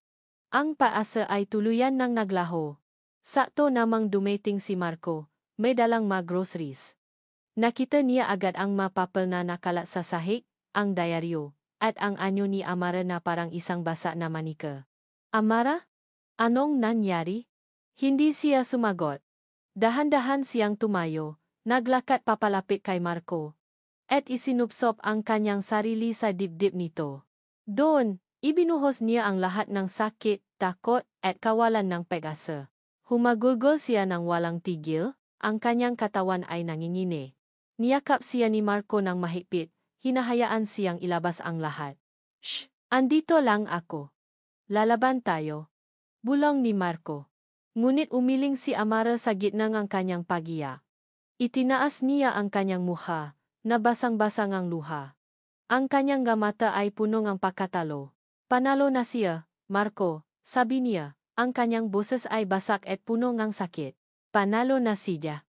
Tumingin siya sa mga mata ni Marco, ang huling hibla ng kanyang paasa ay tuluyan ng naputo. Kukunin niya sa akin ang nga anak ko.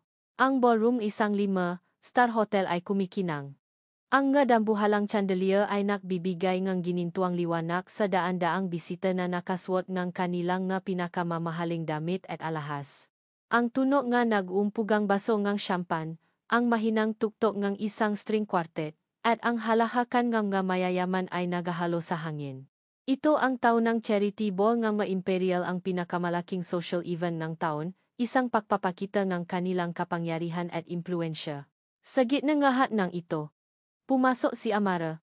Hawak ng mahigpit ang kamay ni Marco. Nakasuot lamang si Amara ng isang simpleng itim na bestida. Isang bestida na hiniram pa niya. Walang alahas, maliban sa isang manipis na kwintas na bigay ng kanyang ina. Sa tabi niya, si Marco ay nakasuot ng isang madilim na suit. Hindi sila nabibilang sa lugar na iyon. At alam nila iyon. Naramdaman ni Amara ang daan-daang matang nakatutok sa kanila. Nga matang mapanghusga, mapanuri. Nga bulungan. Narinig niya ang kanyang pangalan. Narinig niya ang salitang kabit. Pabaya. Eskandalo. Bawat tingin at bulong ay parang isang pisikal na sampal. Gusto niyang tumakbo, magtago, bumalik sa kanyang maliit na apartment kung saan ligtas siya. Ngunit hinipitan ni Marco ang hawa sa kanyang kamay. Isang tahimik na paalala. Nandito ako. Makasama tayo dito. Huminga siya ng malalim at itinaas ang kanyang noo. Hindi na siya ang Amara na basta na lang yuyuko. Ngayong gabi, hindi siya biktima. Ngayong gabi, siya ang bagyo. Nakita nila si Doña Elara sa gitna ng ballroom na parang isang reyna na tinatanggap ang kanyang bisita. Nakangiti ito. Ang kanyang mukha ay puno ng tagumpay. Nang makita nito sina Amara at Marco, ang kanyang ngiti ay mas lalong lumapat, isang ngiting ang isang mananalo na tinitingnan ang kanyang matalunang kalaban. Sa tabi nito ay si Don Ricardo, na mukhang malungkot at pagod. Ang lakas ng look ninyong magpakita dito. Sabi ni Elara nang makalapit sila. Ang boses ay mahina ngunit puno ang lason.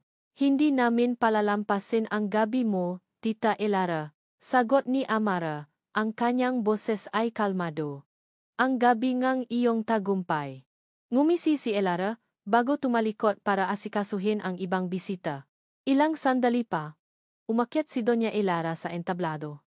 Ang ilaw ay humina at lahat na atensyon ay napunta sa kanya. Magandang gabi sa inyong lahat. Simulan niya, ang kanyang boses ay umaalingaw-ngaw sa buong ballroom. Napasalamat siya sa mga bisita, sa mga donor. Nasalita siya tungkol sa kahalagahan ng pamilya, ng pagtulong sa kapwa, na legacy ng pangalang imperial. At ngayong gabi, pagpapatuloy niya. Mayroon akong isang napakahalagang anunsyo. Isang anunsyo na malapit sa puso aming pamilya. Tumingin siya sa direksyon ni Amara. Gayang alam ng marami, ang aking stepdaughter ay nakaroon ng mapagsubok sa buhay. At bilang lola, hindi ko kayang talikuran ang aking mga apo. Kaya ngayong gabi, buong puso kong ipinapaalam sa inyo na opisyal nang kukunin ng pamilyang imperial ang pangangalaga sa aking 5 apo para mabigyan sila ng buhay na nararapat para sa kanila. Napalakpakan ang nga tao. Ngunit bago pa man matapos ang palakpakan, biglang namatay ang nga ilaw sa entablado. Ang tanging nanatiling may ilaw ay ang malaking projector screen sa likod ni Elara. Isang boses ang biglang umalingaw-ngaw sa mga speaker. Isang boses na pamilya, ngunit mas bata at mas malupit. Lalayo ka kay Amara. Kung hindi, sisirain ko siya. Isang aksidente lang ang kailangan. Walang makakaturo sa akin. Pero malalaman mo, sa kaibuturan ng iyong puso. Nakasalanan mo. Ang boses ni Doña Elara, mula sa isang recording 6 na taon na ang nakalipas. Ang buong ballroom ay natahimik. Ang palakpakan ay napalitan ng pakabigla. Si Elara ay namutla, nakatingin sa paligid, hindi alam kung saan nanggagaling ang tunog. Si Don Ricardo ay napakunot ang puno ng pakalito.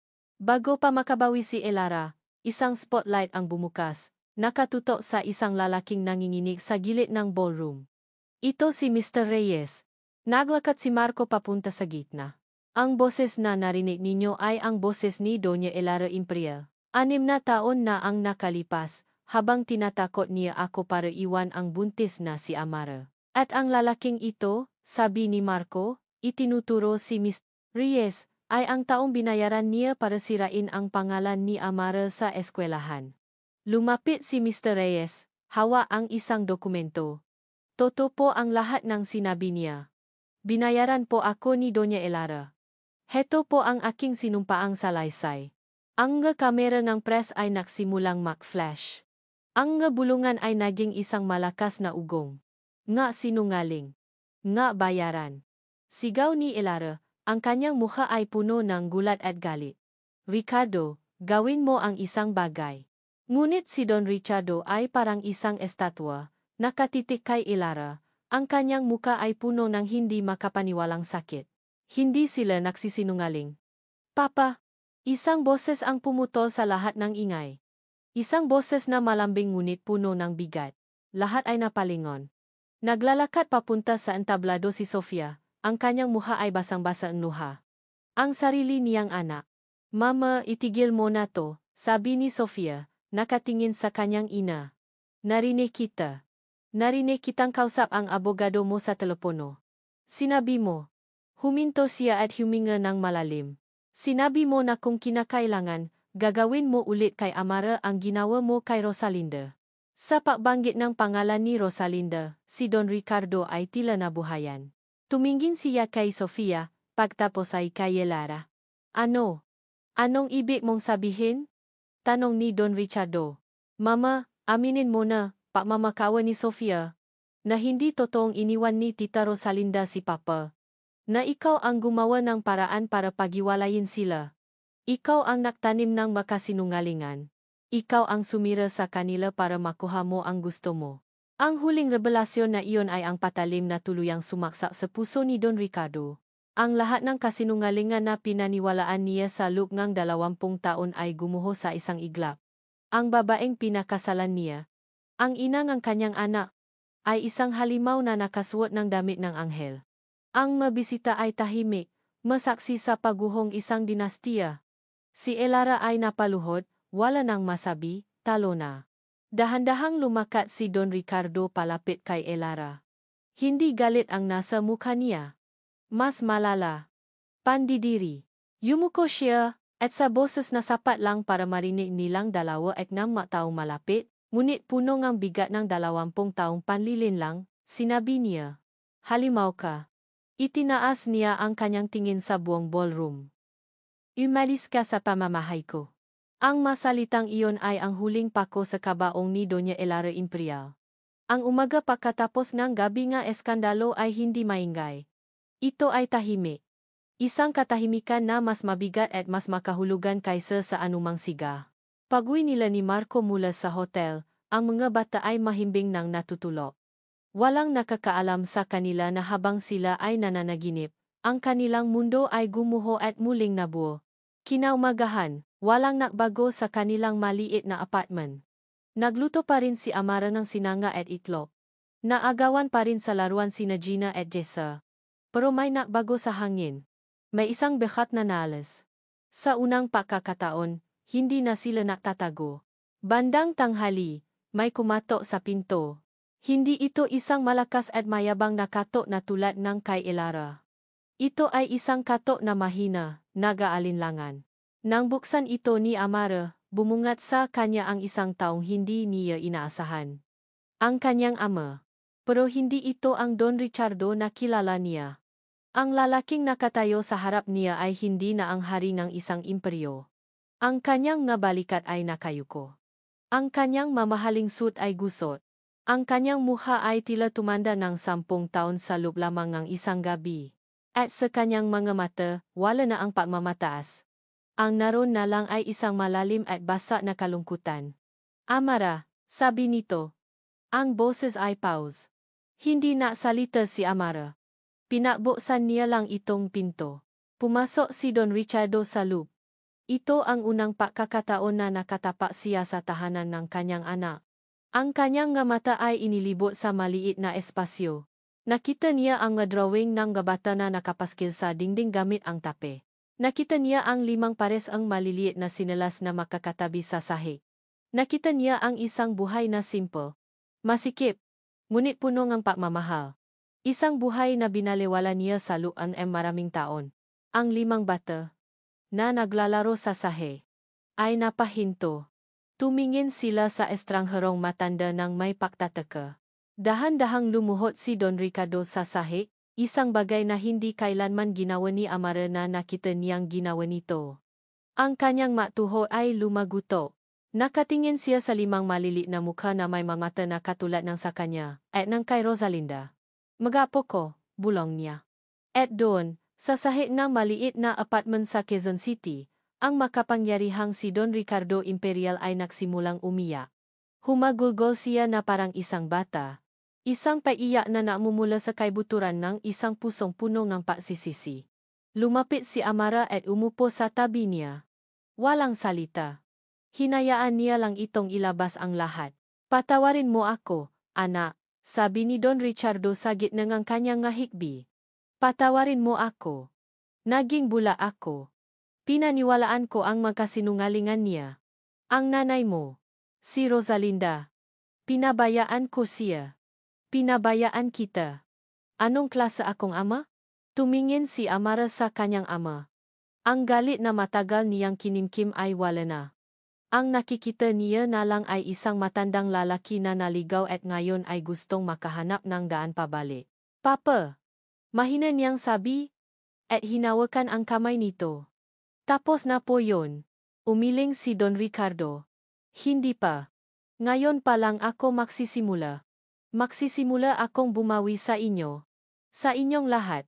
Kinahapunan, isa pang bisita ang dumating. Si Sofia. May dala siyang isang malaking kahon ng mga art materials. Walang pag-alinlangan, umupo siya sa sahi at nakipaglaro sa 5 bituin. Tinuruan niya silang magpinta. Nakalat ang pintura sa sahi at sa kanilang mga damit. At sa gitna ng lahat ng gulo, narinig ni Amara ang isang bagay na pambihira. Ang malakas at masayang tawa ni Sofia. Isang tawa na toto. Walang halong pakukunwari. Hindi ko akalain na ganito pala kasaya dito. Sabi ni Sofia kay Amara habang pinapanood nila ang nga bata. Masaya, pero magulo, na kanjiting sagot ni Amara. Mas gusto ko na ang gulo na to, sabi ni Sofia, ang kanyang mga mata ay nakatiti sa mga bata. Kaysa sa tahimik na kulungan sa Fox Park, tumingin siya kay Amara. Patawa sa lahat, Amara. Sa lahat ng taon na naging masama ako sa'yo. Parte ka rin ng plano niya, Sofia. Biktima ka rin. Hindi na ngayon, sabi ni Sofia ng may determinasyon. Ako na ang pipili kung ano ang gusto kong gawin, at ang gusto ko. Gusto kong maging ate sa kanila. Gabi na nang umuwi si Don Ricardo at si Sofia. Parehong may pangako na babalik kinabukasan. Nang sa wakas ay mapatulo na nina Amara at Marco ang 5 pagod ngunit masayang mabata, ang katahimikan ay muling bumalo sa apartment. Umupo sila sa maliit na sofa, makatabi. Sinong mag-aakala, sabi ni Amara, na ang tatay ko at kapatid ko ay makikipaglaro ng puti sa sahig ng bahay ko. Ngumiti si Marco. Marami pang mababago, Amara. Simula pa lang ito. Huminga siya ng malalim, at pagkatapos ay humarap kay Amara. Hinawakan niya ang parehong kamay nito. Alam kong marami pa tayong kailangang ayusin. Mahaba pa ang daan. Pero isa lang ang sigurado ako. Tinitigan niya ang nga mata ni Amara. Hindi na ako alis. Hinding-hindi na. Amara Santos, sabi niya, ang kanyang boses ay seryoso ngunit puno ng pagmamahal. Pinag-antay kita ng 6 na taon. Ayoko nang maantay pa kahit isang araw. May kinuha siya sa kanyang bulsa. Hindi ito isang singsing na may malaking diamante. Isa itong simpleng singsing na silver, may isang maliit na ukit ng 5 bituin. Pakasalan mo ako. Buwi natin ang pamilyang dapat ay sa atin noon pa. Ang ngaluha ni Amara ay muling pumatak. Ngunit sa pagkakataong ito, mangaluha ito ng purong kaligayahan. Isang kaligayahan na akala niya ay hindi na niya mararamdaman pa. Tumango siya. Oh, bulong niya. Oh, Marco. Pagkakasalan kita. Isinuot ni Marco ang singsing sa kanyang daliri. Perpekto ang sukat. Niyakap niya si Marco ng mahigpit. Habang nakayakap siya, napatingin siya sa bintana, sa madilim na langit na may ilang kumikinang na bituin. Napatingin siya sa paligid ng kanyang munting tahanan kay Marco na kapiling niya. Sa alaala nina Don Ricardo at Sofia na masayang nakikipaglaro sa kanyang nga anak. Ang lahat ng piraso ng kanyang basa na buhay ay dahan-dahang nabubuo. At sa katahimikan ng gabi, may ibinulong siya na para lamang sa isang taong nasa langit. Salamat, Mama. Isang ngiti ang sumilay sa kanyang malabi. Tahimik na po kayo. Makalipas ang 6 na buwan, ang sikat ng araw ay tila mas masaya at mas mainit. Sa isang bakuran na puno ng makukulay na lobo, banderitas, at nagtatakbuhang nga bata, isang bagong kabanata ang opisyal na nagsisimula. Sa gitna ng lahat, nakatayo ang isang bagong gawang gusali. Hindi ito mansyon. Isa itong maliwanag at masayang gusali na may malaking signboard sa harap. 5 Bituin Daycare and Learning Center. Ito ang pangarap ni Amara. Isang lugar kung saan ang nga bata, mayaman man o mahirap, ay maaring matuto, maglaro, at maging ligtas. Isang pangarap na binuo mula sa kanyang pagmamahal sa pagtuturo at sa tulong nga taong namamahal sa kanya. Okay, kids. Picture time. Siga ni Tita Sofia, na ngayon ay mas madalas nang nakanggiti kaysa nakasimangot. Siya ang tumayong event planner at official photographer ng okasyon. Nagunahan ang 5 bituin papunta sa harap ng daycare center, kasama ang iba pa nilang nga bagong kaibigan. Ngayon, hindi na sila ang 5 makakapatid na laging makakasama dahil wala silang ibang kalaro. Ngayon, sila ay 5 bituin sa isang kalawakan ng maraming iba pang bituin. Sa isang gilid, nakaupo sa isang bench si Don Ricardo. Ang dating hari ng isang corporate empire ay masayang-masaya ngayon sa kanyang bagong tungkulin. Ang opisyal na tagabasa ng kwento ng daycare. May hawak siyang libro, at sa paligid niya ay ilang mabatang nakikinig ng mabuti. Ang kanyang mga mata ay hindi na napapakita ng bigat ng mundo, kundi ng kislap ng isang lolong nakmamahal. Lolo Rick, anong nangyari sa pagong? Tanong isang maliit na bata. Ayan na nga, nakangiting sabi ni Don Ricardo. Dahil sa kanyang pagtitiyaga. Pinanot ni Amara ang lahat mula sa dikalayuan. Nakasuot siya ng isang simpleng puting bestida, ang kanyang buho ay nakalugay lang. At ang singsing na may 5 bituin ay kumikinang sa kanyang daliri. Lumapit si Marco sa kanyang likuran at niyakap siya. Masaya ka ba? Bulong ni Marco sa kanyang tainga. Sobra, sagot ni Amara, isinandal ang kanyang ulo sa dibdib ni Marco. Sobra-sobra. Tiningnan nila ang kanilang mag-aanak. Si Gian, na laging seryoso, ay tinutulungan ang isang mas maliit na bata na itali ang sintas ng sapatos nito. Si Jiro ay abala sa pagbuo ang isang tori gamit ang mga malalaking blok. Sina Gina, Jessa, at Jake naman ay masayang-masayang nakikipahabulan. Hindi na sila ang magbatang laging pinagbubulungan o tinitingnan ng may pagkaawa. Ngayon, sila ay magbata lang. Malaya at masaya. Ma'am Amara, tawa ng isang babay. Ito ang isa sa mga magulang na naron. Maraming salamat po dito, ha. Ang laking tulong po nito sa aming mga nagtatrabahong ina. Walang anuman po. Para po sa ating lahat ito, nakangiting sagot ni Amara. Ang buhay nila ay hindi na perpekto, pero ito ay totoo. Hindi na sila bumalik sa mansyon sa Forbes Park. Sa halip, bumili sila ng isang katamtamang laki na bahay malapit sa daycare center. Isang bahay na may sapat na espasyo para sa kanilang 7, isang bahay na puno ng tawanan at hindi nang nakabibinging katahimikan. Si Doña Elara, pagkatapos ng eskandalo, ay umalis ng bansa. Walang nakakaalam kung nasaan siya. Ang imperyong pinahirapan niyang protektahan gamit ang magkasinungalingan ay gumuho dahil din sa mga iyon. Nang magsimulang kumagat ang dilim, at ang nga bisita ay unti-unti nang umuwi, naiwan ang kanilang pamilya. Nakaupo sila sa damuhan, pinapanot ang paglubok ng araw. Ang 5 bata ay pagod na sa paglalaro at ngayon ay nakasandal sa kanilang nga magulang at lolo. Mama, tanong ni Gian. Bakit po 5 bituin ang pangalan ng school? Ngumiti si Amara. Dahil kayong 5 ang nga bituin ko. At gusto ni Mama na lahat ng bata ay maramdaman na sila ay magabituin din, na kaya nilang maningning. Tumingin si Amara kay Marco, na nakangiting nakatingin sa kanya. Hinawakan nito ang kanyang kamay, ang kanilang nga daliri ay naksalikop na parang nga piraso ng puzzle na sa wakas ay nakatakpo. Napatanto ni Amara na ang pagpapatawad ay hindi lang tungkol sa paglimot sa nakaraan. Ito ay tungkol sa pagtanggap sa mga sugat at pagpayad na ang nga ito ay magilom para bigyang daan ang isang mas magandang kinabukasan. Pinatawad na niya si Elara, hindi para sa kanya, kundi para sa sarili niyang kapayapaan. Pinatawad na niya ang kanyang ama. At higit sa lahat, pinatawad na niya ang kanyang sarili sa mataon ng pagdududa. Habang ang huling sinak ng araw ay nabibigay ng kulay kahel at lila sa langit, isinandal ni Amara ang kanyang ulo sa balikat ni Marco. Naramdaman niya ang init ng yakap ng kanyang asawa. Ang tunog ng halahak ng kanyang maanak. At ang kapayapaan sa kanyang puso.